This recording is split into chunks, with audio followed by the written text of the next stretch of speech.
Pentart Velvet Powder is a beautiful velvety soft powder that's available in 16 colors. It's applied using almost any type of glue, including hobby glue and heavy body gel, and can be used on almost any surface, including glass and fabric. You'll notice the containers have different weights on them.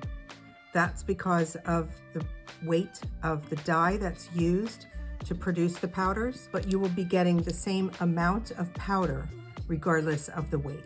The powder can be scooped out with a palette knife, or in the case of the smaller containers, you can remove the lid and it can be squeezed to come out.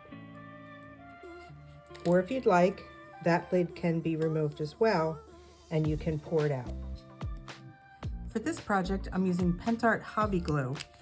You can see where I've already applied it, and I did paint the surface that I'm going to be applying the velvet powder with a deep red color. Sometimes I do that just to make sure that if I miss a spot, you won't really notice. So whenever it's possible, I'll paint the surface first. I apply the glue with a small brush, making sure to cover all the areas that I'll be applying the powder. And this is usually the last step of my project. The powder does not need to be sealed with anything. It's difficult to go back over a surface once you've already applied the powder. So I like to make sure that I coat the area really well with the glue so I get all the areas on my first time. For this project, I'm using the deep garnet red. And after I have my glue, I tap it on.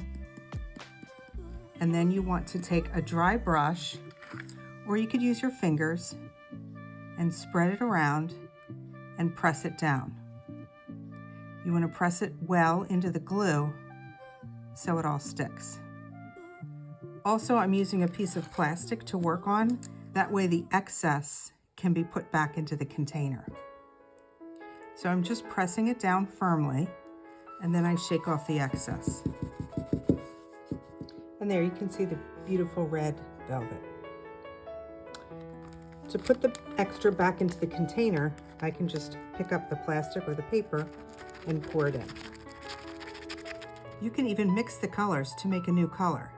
Here I used the bright red and white, and I poured a little bit of each onto my plastic, and I'm just breaking up the little clumps and mixing it together, and I'm getting a pretty pink color. And now I have a new color. For this egg, I've used the royal blue and the same glue and the same process. This was a plastic Easter egg, and I did not need to prime it first. I did give it a coat of blue paint first. Now I'm applying the glue and pressing the powder in firmly. Shake off the excess, and there you have your egg. If you want more of a 3D effect, you can use heavy body gel as your glue.